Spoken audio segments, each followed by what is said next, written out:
Okay, good evening to all of you. That's the voice of the Cedar-Sinai Alumni Association broadcasting from the proximity of Cedar-Sinai.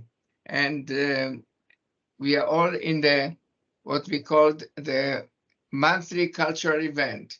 Now, the subject of today is a subject that even though if you look at yourself, you don't think you're obese, you still can be obese at some point, or maybe you were obese at some point. It's a very, very important subject that, as said, it's not just a cosmetic issue. It's a deep health issue. And the speaker will be Norman Lepore. Obesity is a complex disease involving having too much body fat.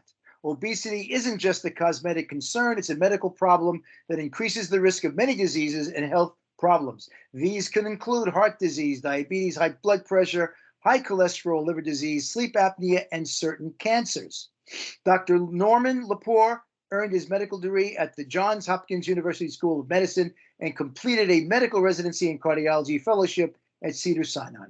He is known as a triple threat as a gifted clinician, astute clinical scientist, and in-demand medical director. He is an attending cardiologist at the Smith Cedar-Sinai Heart Institute, director of the National Heart Institute, and former president of the California chapter of the American College of Cardiology, and clinical professor of medicine at the Geffen, UCLA School of Medicine.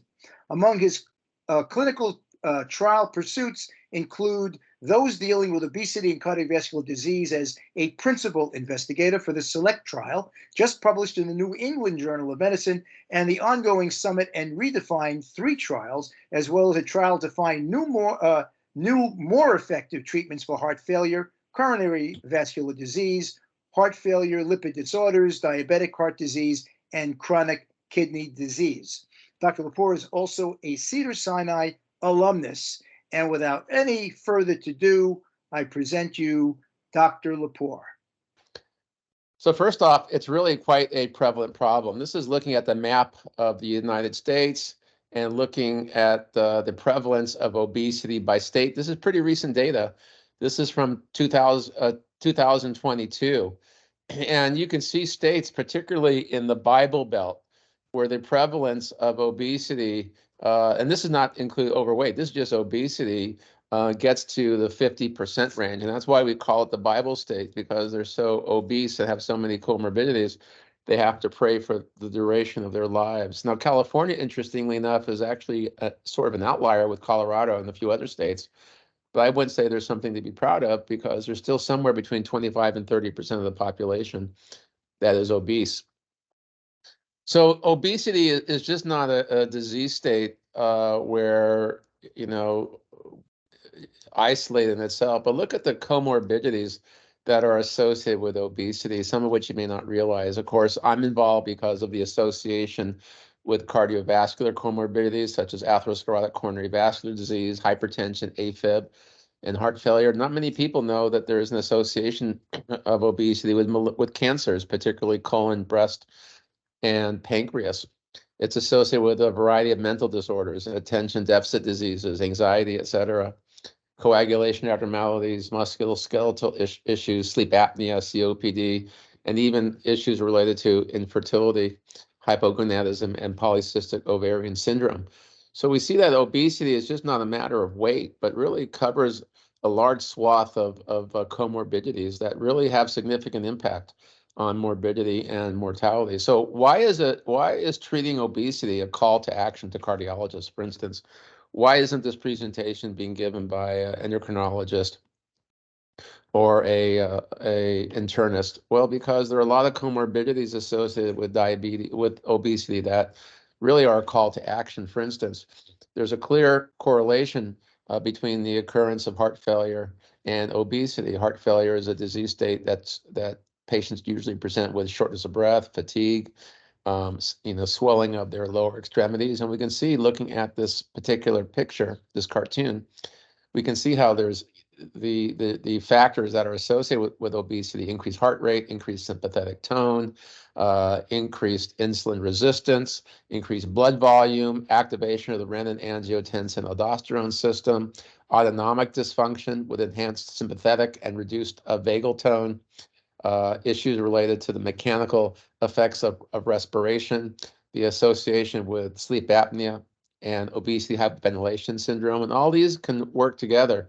to create the milieu which predisposes to the development of heart failure. How about hypertension? Well, we know that the adipose tissue, which is really a metabolically very active, cell. When I was in medical school, we were taught it was basically an inert cell that really didn't function besides taking up space. But we can see here, looking at some of the hormonal effects of the adipose tissue in terms of activation of the renin-angiotensin-aldosterone system, tissue necrosis factor, effects on nitric oxide, adenopectin, increases in leptin, disruption of the hypothalamic pituitary adrenal axis, which leads to increased corticosteroids, stimulating appetite. That certainly we can see how obesity predisposes to hypertension. We also know that obesity is associated with cardiac arrhythmias, both on the ventricular side and the atrial side. You have QRS fragmentation, fibrosis, ion channel remodeling.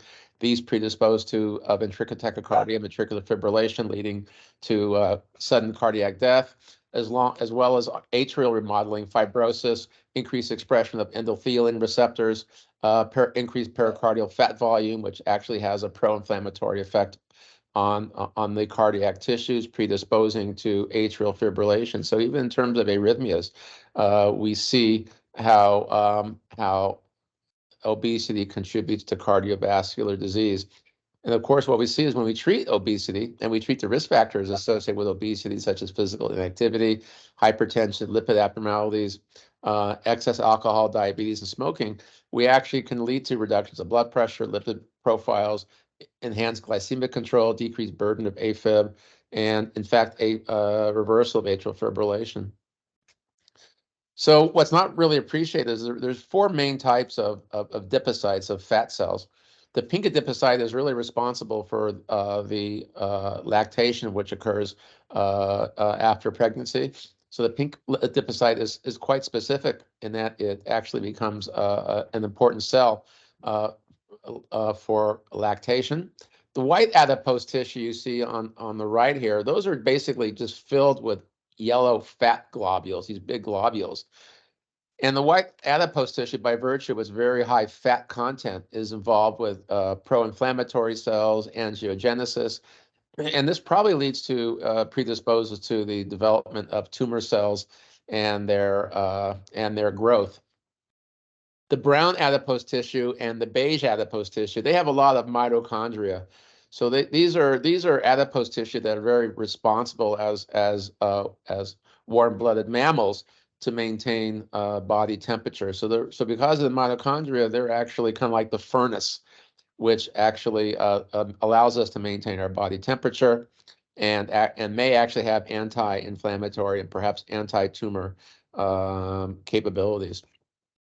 So as we see on this cartoon, as you go from the white adipocyte, which has these big fat globules and very few of these mitochondria, and you go from the pink, the beige, and the brown, which has the largest number of mitochondria or metabolically active organelles, that as the fat content decreases, as you can see from these fat globules, as the fat content decreases, so does inflammation.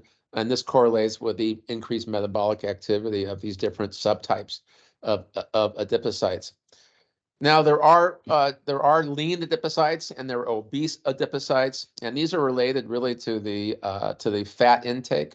So the lean adipocytes, a lean adipose tissue, they tend to actually have anti-inflammatory effects. So we see patients who have these lean adipocytes. These are patients who are non-obese, have relatively low fat intake.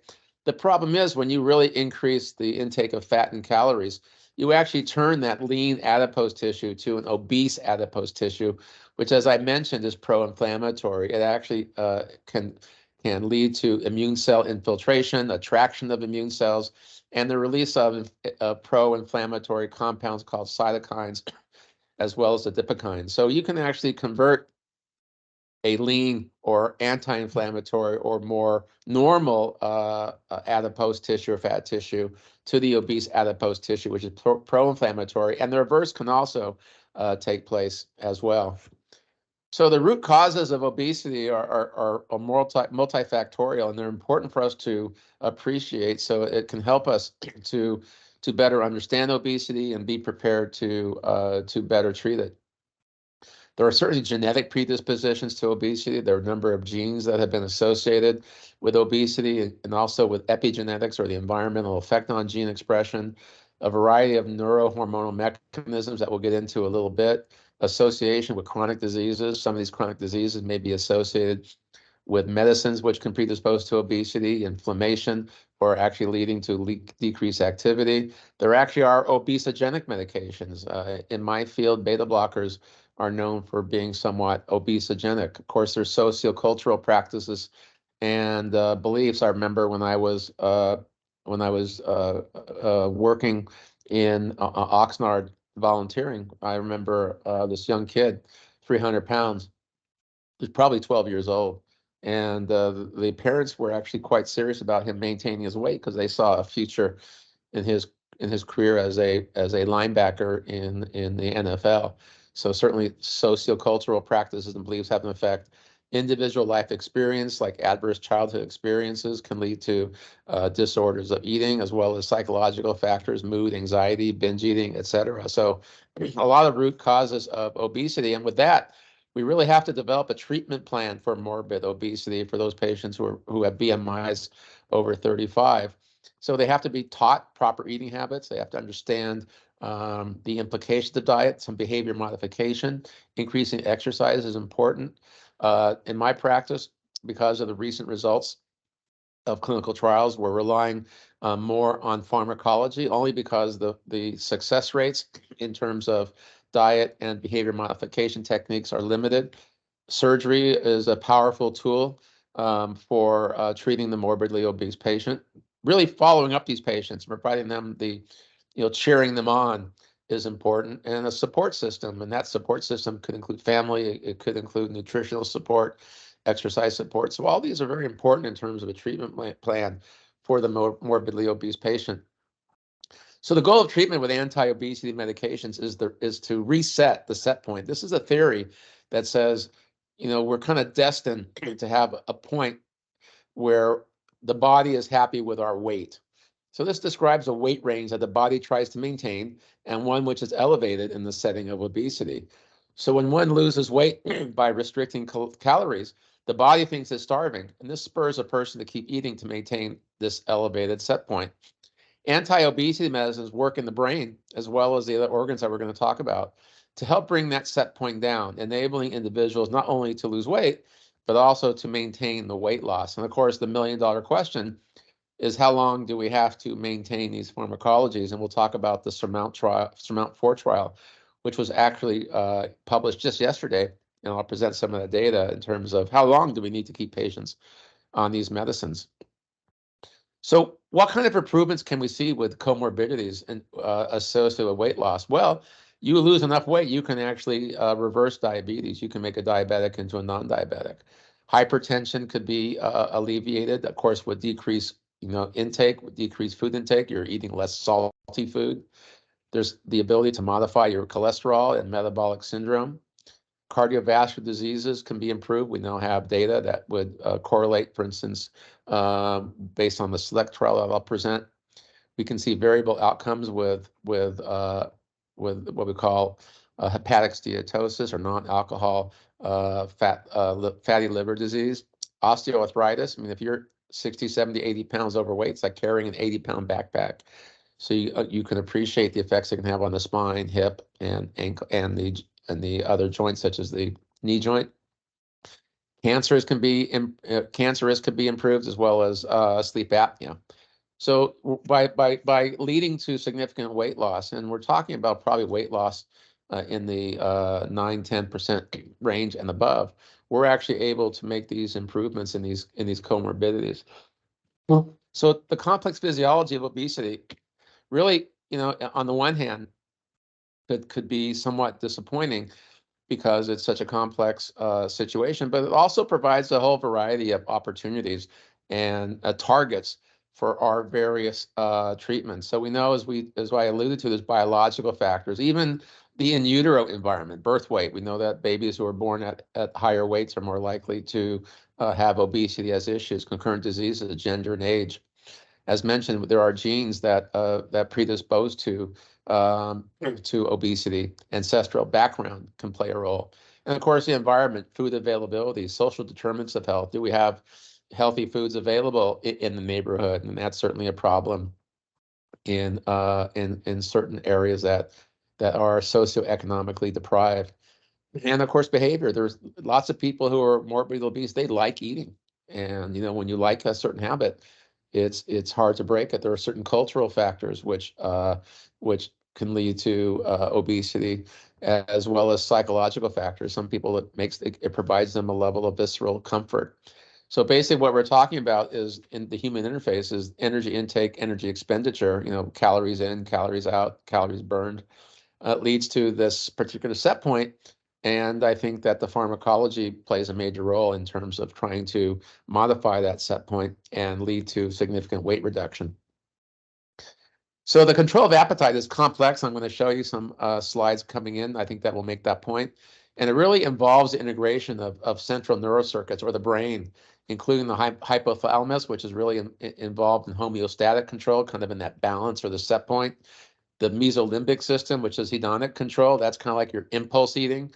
And the frontal lobe of the brain, which is really involved in what we call executive control. That's like, well, what do I select on the menu? So you're actually making executive decisions. And of course, the crosstalk between the homeostatic and hedonic eating is influenced by mediators, including the adipose tissue, the pancreas, the intestine, and other organs. So they all play very important roles in the balance of calories in versus calories burned.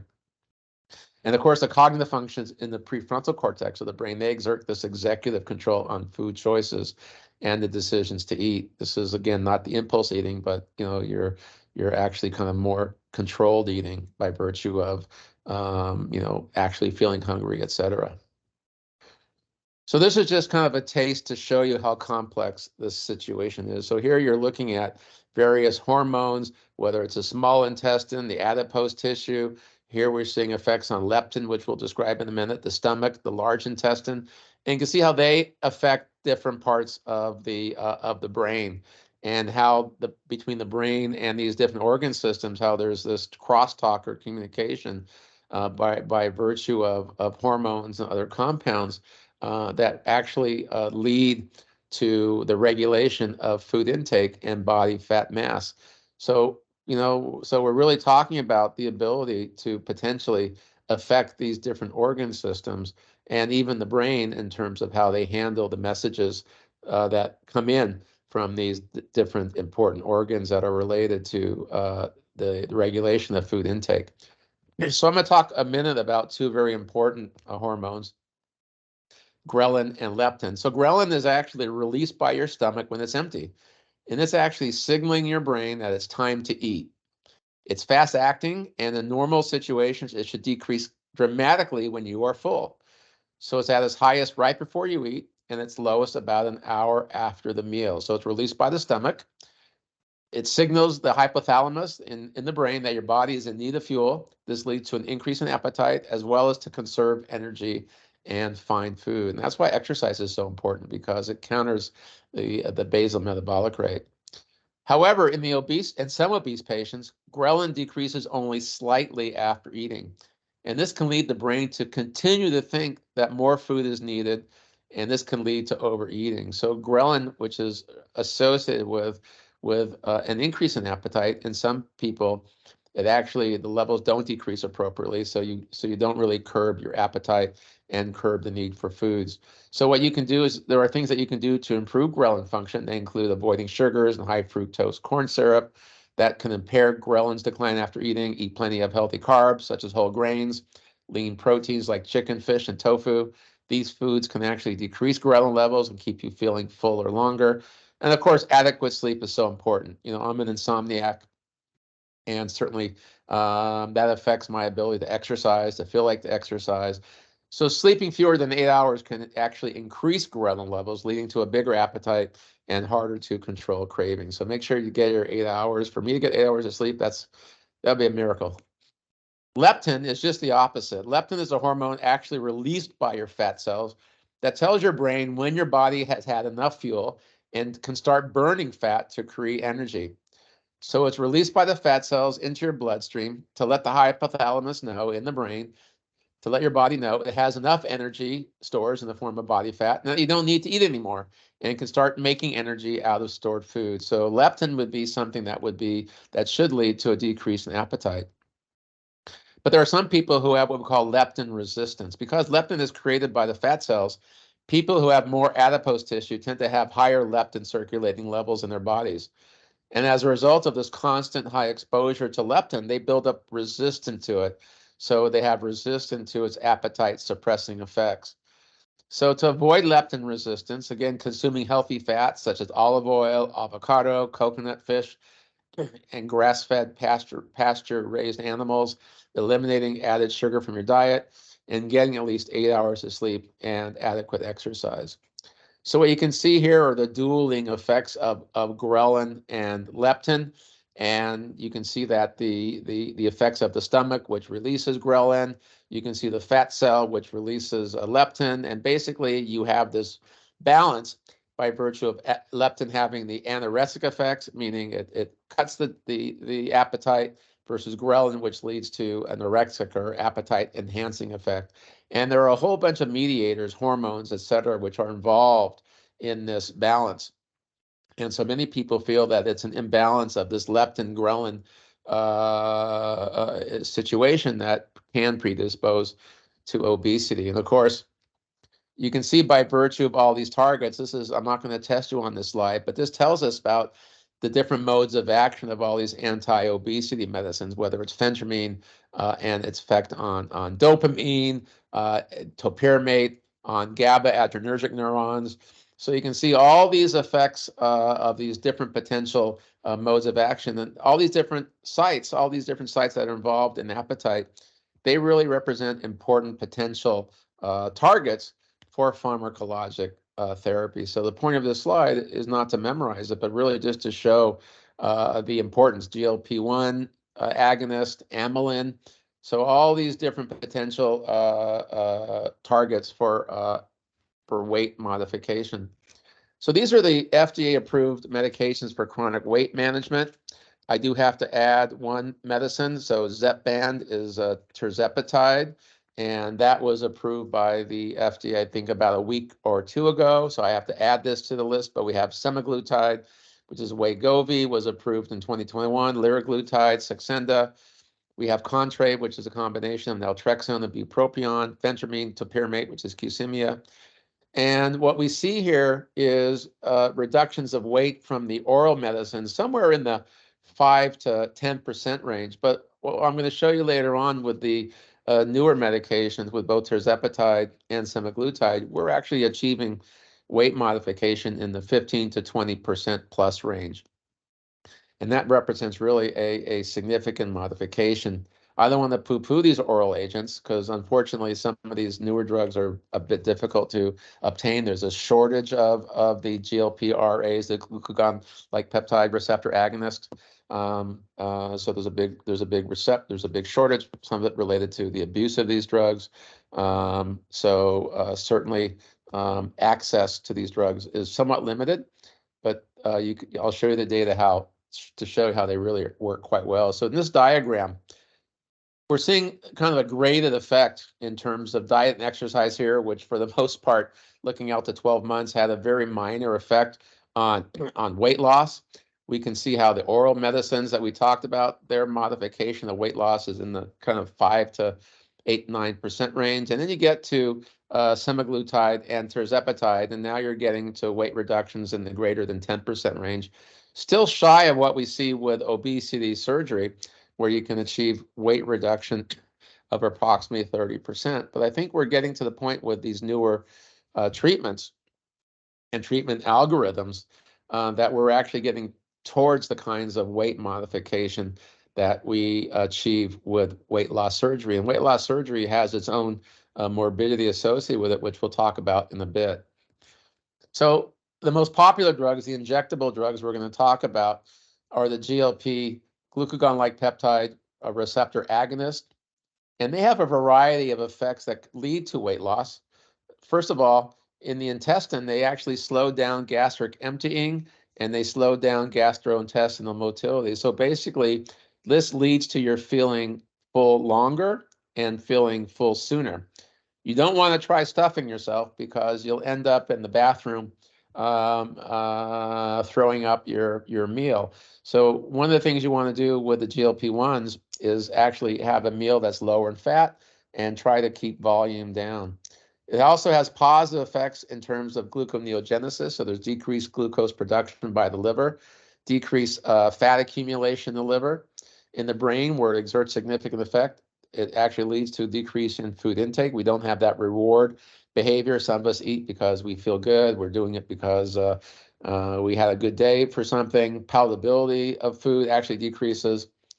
Positive effects on the muscle include insulin sensitivity, so we're able to increase glucose uptake out of the blood into the muscle cell where it's used as fuel. This is important, particularly for those patients who have insulin resistance and diabetics. And then the pancreas, it actually leads to increases in insulin secretion. This brings glucose levels down, increases insulin synthesis, decreases glucagon secretion. Glucagon actually leads to increases in serum glucose, decreased apoptosis, so you're getting less death of the beta cells, which actually secrete insulin, and increased beta cell survival. So a lot of very positive effects we see with the GLP-1s. So the step 1 trial was the early trial published in the New England Journal. Most of this information I'm going to provide is quite new.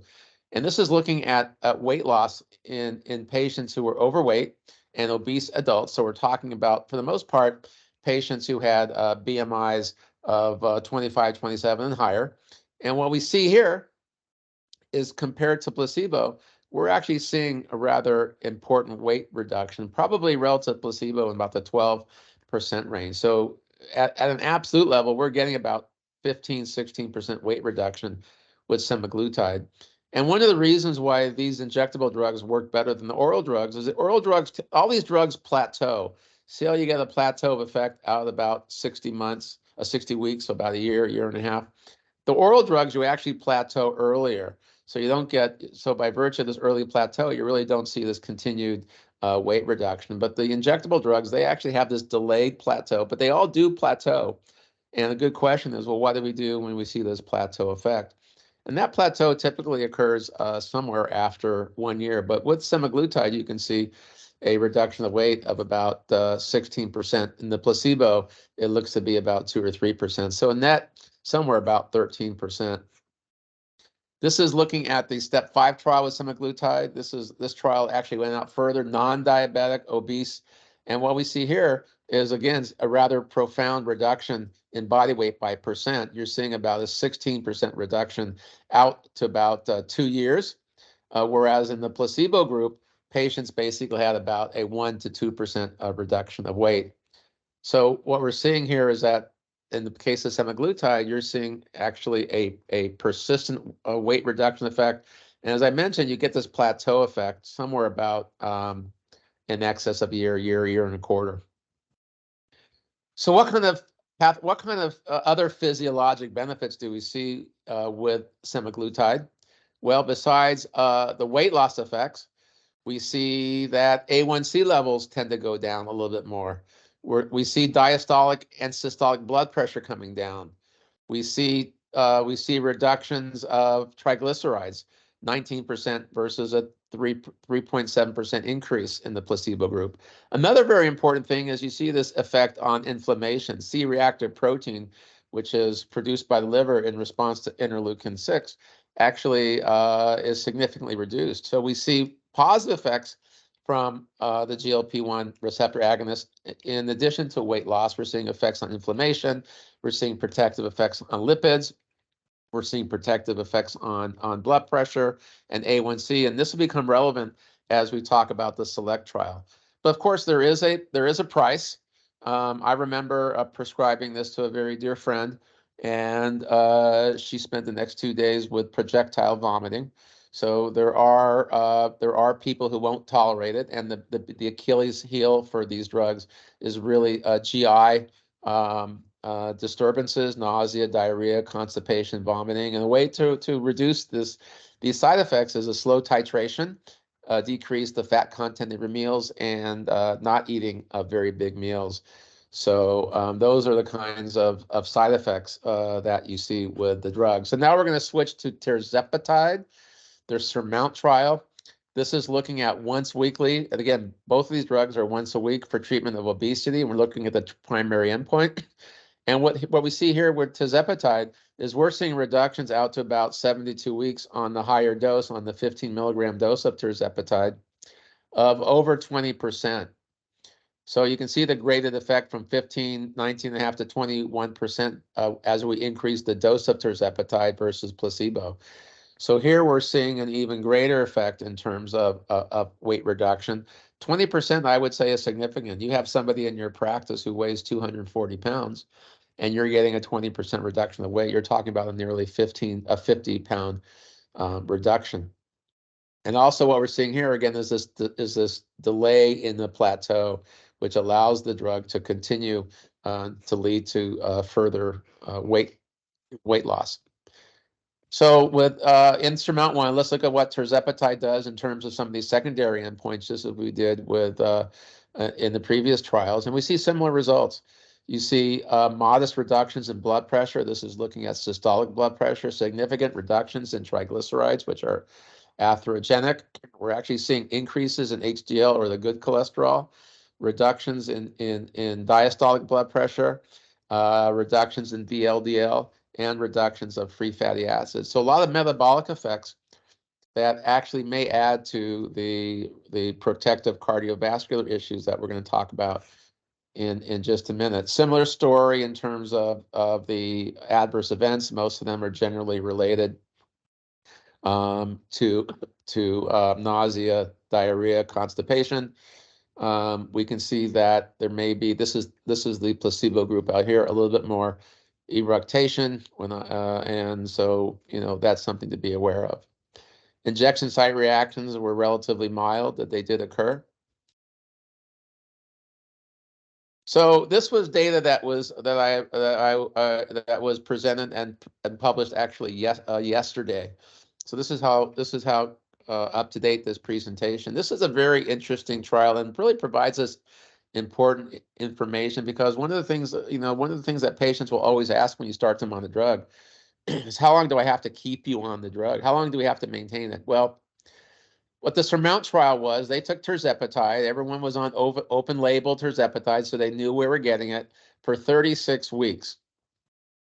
And then what happened at 36 weeks, in the blinded fashion, half of them were given placebo and half of them were given tirzepatide. They continued on the tirzepatide. And what did we see is, at that 36-week level, those patients on tirzepatide actually continued losing some more weight. They did plateau. But the patients who were put on placebo, we can actually see that their weight actually started increasing. In fact, going from week 36 to week 88, they gained about 10% of their weight back, rather than the loss of weight that we saw with tirzepatide. So what this tells us, what it tells me is that 36 weeks is probably not long enough to reset the set point and to continue with weight loss. So there may be ways. So perhaps what we need to do is keep these patients on weekly drug later. But perhaps once we achieve a weight gain, well, maybe we think of ways that we can maintain that gain, because we know we end up plateauing. Maybe our maintenance is, and this is off label, but maybe the maintenance could be, we give an injection, every couple of weeks to maintain weight loss, rather than every week. Again, this is I have no data to support this, but I think the important point from the slide is that 36 weeks just does not seem to be long enough to lead to a more permanent weight reduction. Now, what the sort of the good news is that even as you go from 36 weeks out to 88 weeks, you're talking about another year, patients did not get back to their original weight. So they still were about 10%. They were still about 10% weight less, 10% less than when they started the trial. But again, in my mind, this tells us that probably 36 weeks is not long enough to treat. So this is a trial that I was a principal investigator on at the National Heart Institute.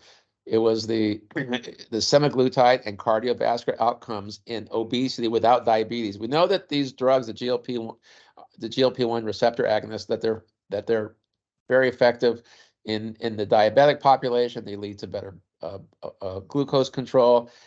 That leads to weight loss, and also has protective effects, particularly against stroke. But now we're looking at obesity in non-diabetics. That was a SELECT trial. So the SELECT trial was a randomized, double-blind, placebo-controlled trial to evaluate the efficacy of semaglutide 2.4 milligrams versus placebo as an adjunct to standard of care for the prevention of what we call major adverse cardiovascular events, and we'll talk about those. And these are patients who actually had established cardiovascular disease. They may have had a heart attack, they may have had stents, but they don't have diabetes. So we're looking at obese non-diabetics with heart disease. In order to get into the trial, they had to have a BMI of 27 or higher, followed for up to 5 years. And it was a big trial, almost 18,000 patients.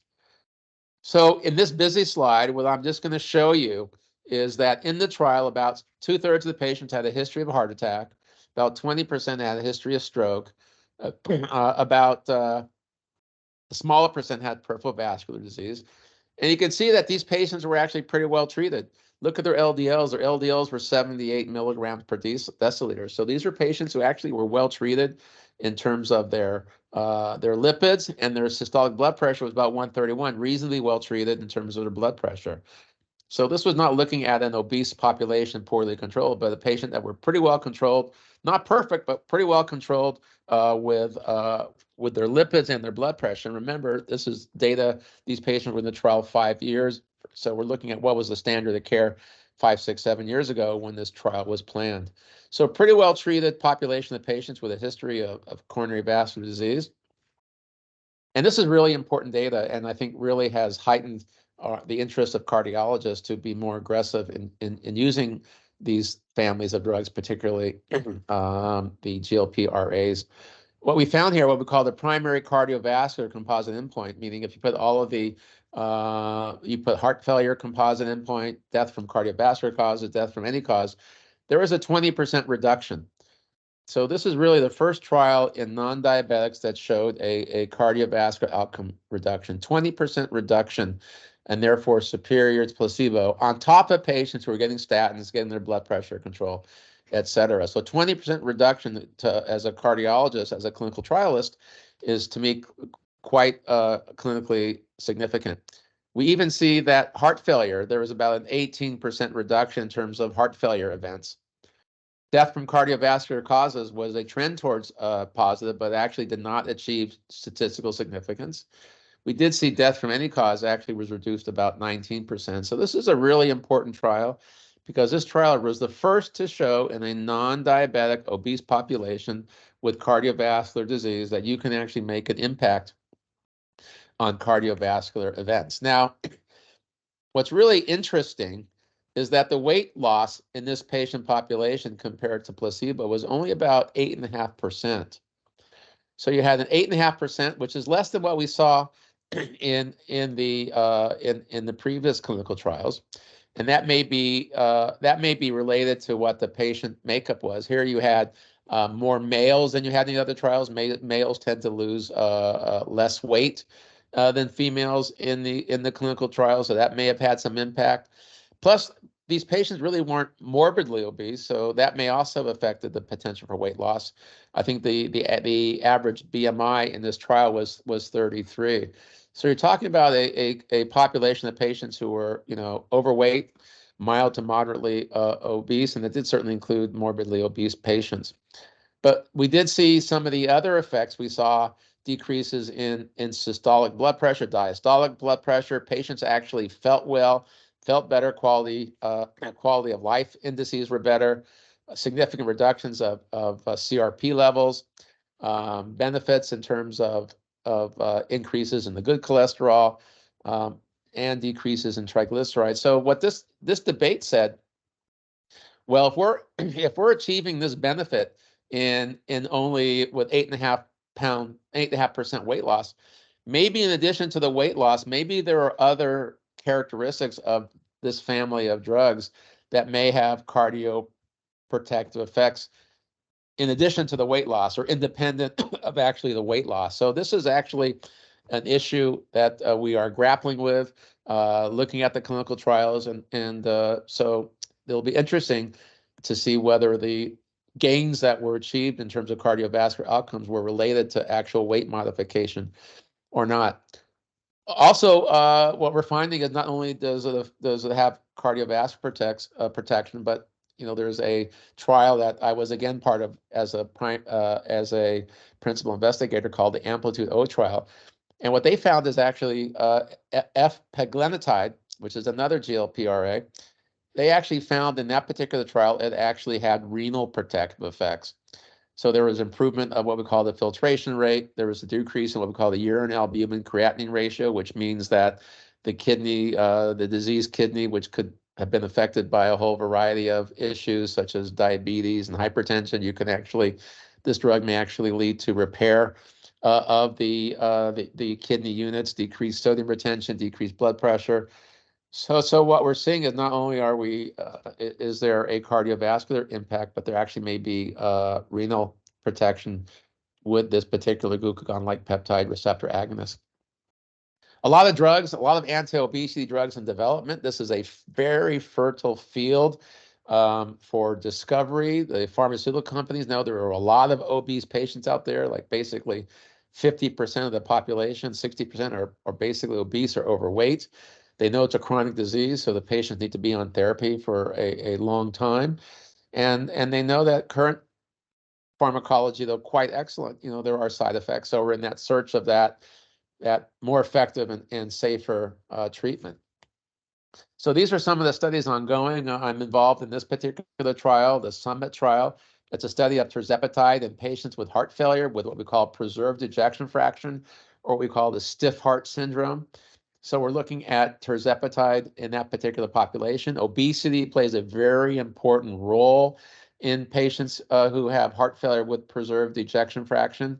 So what we're looking at in this particular trial are patients who have symptoms, patients who have BMIs of at least 30. They have symptoms of heart failure, and they have elevations of what we call a biomarker called a pro-BNP, pro-brain natriuretic peptide. And the difference between tirzepatide and semaglutide is actually tirzepatide is a combination of a GLP-1 agonist, as well as what we call a GIP, or a glucose-dependent insulinotropic polypeptide, which actually stimulates insulin production. So it actually is a kind of a 2-for-1 drug. And what we're looking at is the heart failure effect, and we hope to have that data available in perhaps in the next year or so. So this is a study that we're involved with. This is another study that we're involved with. It's actually a combination injectable treatment for obesity called the REDEFINE 3 trial. It actually has 2 components. It has semaglutide as well as what we call an amylin analog, cagrilintide. So endogenous amylin is co-secreted with insulin by the pancreas beta cells in response to food intake. It actually affects a number of GI processes that delay gastric emptying, suppression of postprandial glucagon release, and several amylin binding sites have been demonstrated actually in the certain nucleus in the brain, all involved in energy homeostasis. So we're looking at this particular combination in patients who are obese as well as have a previous cardiovascular history. This is a really cool drug. This is what we call a mitochondrial uncoupler. So mitochondrial uncoupler, what it does, these are drugs that what they do is they basically uncouple the mitochondria, which are the furnace that creates energy, it keeps us warm, creates energy in the cells.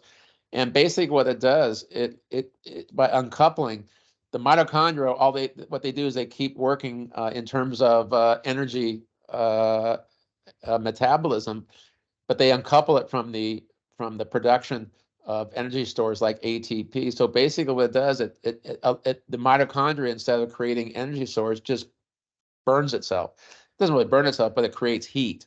So basically, you're basically leading to caloric, an increased caloric burn, and this is without dieting or without exercise. So we're involved in a clinical trial called the human trial with this mitochondrial uncoupler. And it's actually quite interesting because so this is looking again at weight loss in the absence of behavioral changes. So we're telling people don't exercise more than you are, don't cut your intake more than you are. It actually leads to reduction of fat throughout the body, preserves skeletal muscle mass, which is something we see with the GLP-RAs is loss of skeletal muscle mass, which is why it's so important that you continue weight-bearing exercise. Weight and fat loss is amplified in patients with diabetes. Significant reduction in inflammatory markers, reductions in blood pressure, no increase in body temperature, and it's an oral drug. So patients love it because we tell them, hey, and when we enroll them in this study, we tell them, hey, we don't want you to do anything more than what you're doing. Continue your current exercise and diet. I'll talk a couple of minutes about bariatric surgery because it really is an important option, particularly in patients who may not have access to the newer drugs or can't tolerate it. Recommendations for the most part, this is from the ADA, BMI of 40 or higher, 37 and a half or higher in Asian Americans, and in patients who do not achieve durable weight loss or improvement in comorbidities with non-surgical methods.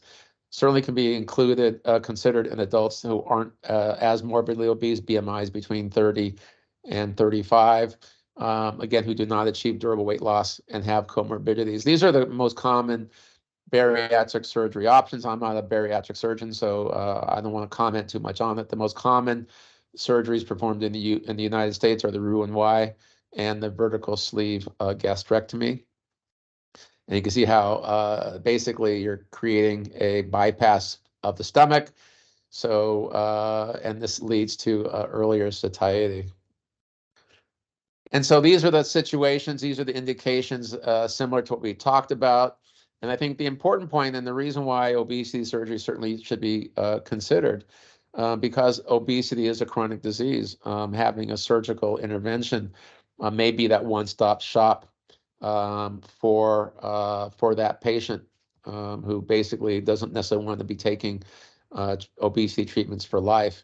And you do get rather profound reductions of weight and they're maintained. You're talking about 30% weight reductions that actually is maintained. This is looking at 2, 4, 6, and 12 years. So you're really seeing a maintenance of this weight loss. Of course, there are ways around it and cheat. Some of the nutritional consequences you have to be aware of. Iron deficiency can occur, vitamin B12 deficiency, folate deficiency, and calcium and vitamin D deficiency. So it's important if you do have these surgeries that you see a dietitian to make sure you don't develop any of these abnormalities. But the data is clear. Bariatric surgery leads to a reduction of cardiovascular events. This is looking at fatal cardiovascular events. There's a reduction of 46%, and we're talking about with follow-up out to 18 years. So we're really talking about the fact that these big modifications, you can reverse diabetes, significant effects on hypertension, lipids.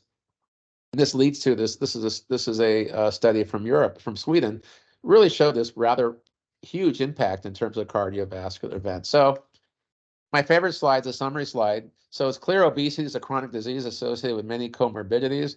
As a chronic disease, treatment durations need a long-term horizon. The body works really hard to fight weight loss efforts to move off one set point. So don't think because someone's overweight that they're lazy or that they don't have enough drive. It's really hard. Interactions between the brain, intestine, stomach, and the fat cell or the adipocyte play critical roles in obesity. We need a multidisciplinary effort to maximize weight loss. So we really want, if we're going to put these patients on these drugs, and some of them are expensive, we want to maximize weight loss. You want them to exercise. You want them to make dietary modifications. Now we have a variety of pharmacologic agents available for the treatment of obesity that are now approximating weight loss that we see in patients with obesity surgery. Obesity surgery is available as an important option for weight loss. And now we're seeing more clinical trial data showing the cardiovascular benefits of pharmacology-induced weight loss, which is why I'm giving this presentation and why I've introduced this intervention in my clinical practice. So I thank you guys all for listening, and I'll hand it over to the moderators. Thank you very much.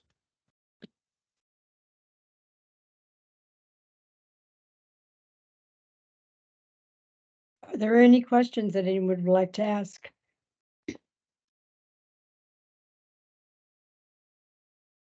Please feel free to unmute yourself if you have questions.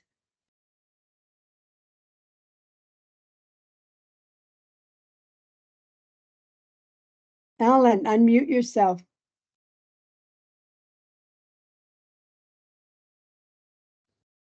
Now, can you hear me? I hear Itzar, but I can't hear Alan. Alan has to unmute. Okay. Norm, thank you very much for a very comprehensive lecture.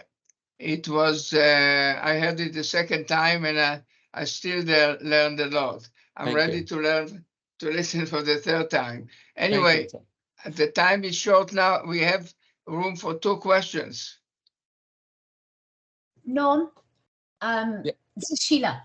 Hi, So Sheila. you were talking about, hi, you were talking about medications and you mentioned the beta blockers. A lot of patients, when they're also started on ARBs and ACEs, have actually commented on a weight gain. So that was one comment, and whether or not you Right. agree with it. I do.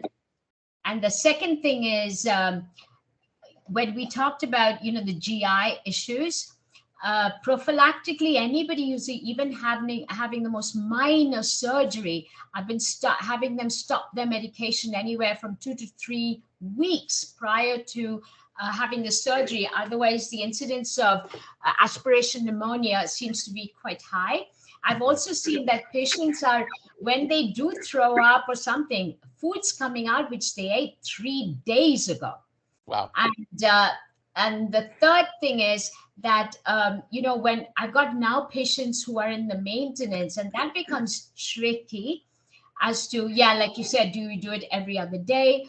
Do you give them a smaller dose weekly? Or in some patients, I'm seeing success when instead of doing it every other week, you spread it out from 7 days to perhaps 10 days. Right. So I wanted to hear your comments. No, I think that you're providing, a great editorial. You're not going to see, I don't think you'll see from the pharmaceutical companies, a way to transition. I think that's going to probably have to come from data from clinicians. But, I think that you're absolutely right. I think that when you get close to and assume, I think you need more drug to drive weight down and less drug to maintain weight. That's a theory. I can't prove it. So I do very similar to what you do. Is I probably have these patients on drug for a good year, because that seems, or a year and a quarter. That seems to be where you get this leveling off.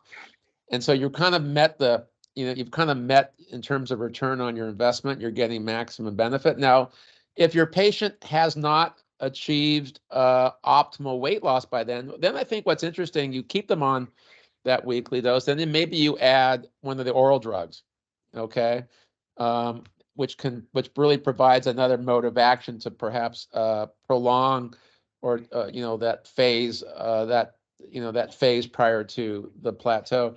But I agree with you. I experiment with patients once they achieve close to their weight loss.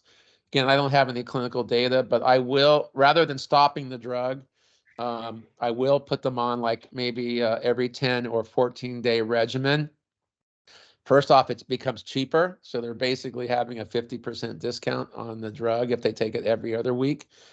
And we're dealing kind of with the unknown in terms of how we do manage these patients. But I think what's clear from the SURMOUNT-4 data was that, you need to do it longer than 36 weeks. I would suspect I probably wouldn't even start to reduce the drug for at least a year, and then start taking patient by patient in terms of evaluating that.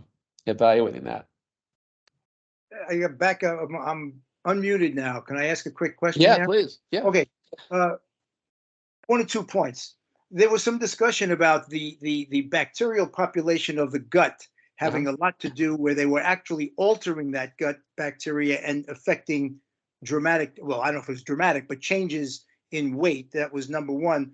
Also, what about, I mean, is CoQ10 used in any way because of the mitochondria business going on? That's the second part. And the last part I wanted to ask was the keto effect, the keto diets. Are there really any efficacy to that? And that's it. Well, okay, so let's go with the first diet. So actually, the keto diet's interesting because it's actually a mode of what we call mitochondrial uncoupling. So it's actually one of the non-pharmacologic approaches to mitochondrial uncoupling. The problem with the keto diet, if you have coronary vascular disease, it's a very atherogenic diet, meaning, people are eating all kinds of meat, and it's a diet that generally is very high saturated fat intake. So you'll lose the weight, and that again is by virtue of probably the mitochondrial uncoupling effect. But you're not going to have the positive effects. In fact, you'll probably have the negative effects in terms of lipid profiles, et cetera. So you'll lose weight, but I don't think it represents, unless you're careful about the proteins that you're using in the keto diet, I don't think it's a heart healthy approach to dietary modification. With regards to the gut microbiome, the more we're learning about the gut microbiome, the more we realize how important it is for a whole variety of disease process. It certainly can affect the inflammatory milieu, lots of effects. We know, for instance, that some of the red meats can lead to metabolic products, which are oncogenic. So the milieu in terms of the gut, I think, plays a very important role. Probably plays a more important role than most people appreciate. And I think we're learning a lot more. There are a lot of very smart people who they've made that a subject of their discovery of their careers. So. In Okay. fact, at UCLA was there the whole poop transplant study where they were taking thin people's stool and transplanting it into the intestines of fat people and seeing results. Yeah, I mean, Okay, I think they call it is that the stinky study? I'm just kidding. Thank you. Yeah. I've heard. I have not studied those studies, but I think that there's probably some meat on the bone regarding that. So maybe you can share that with me. Okay. No, Thank you very much. That... It's all to be continued because obesity is not going to go away, and treatment modality are coming up very quickly. So I will see you next time. Thank you very much, Norm, for willing to talk to us. Frenny had her hand up for a long time. Can we have Frenny's question? I just have a quick question. Hey, Norm, this is Franny Modi. How are you? Hi, Franny. Good. So, one of the comments I wanted to make was in the SELECT trial, I think what was most impressive was the amount of CRP that came down. Yeah. And I really think that probably is the mechanism of action for cardiovascular benefit, because it's, as you said, 10% can't make that much of a difference. Right. But the inflammation, 39%, that's pretty impressive. No, I mean, it's very impressive. So I think that's why I think looking at these Franny and I go back to college. We met the first day at UCLA.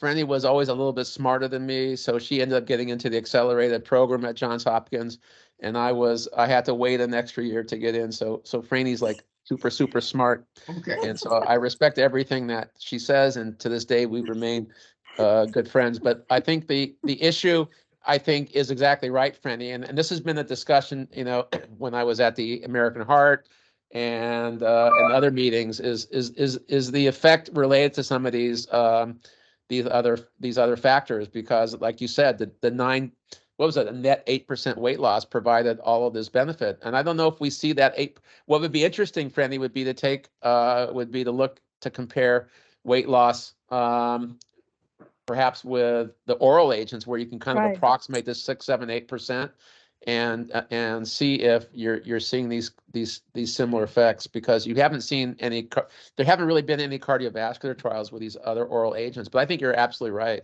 So it may be that, you know, the cardiovascular protection doesn't warrant a 20-25% weight reduction. loss. Yeah. Yeah.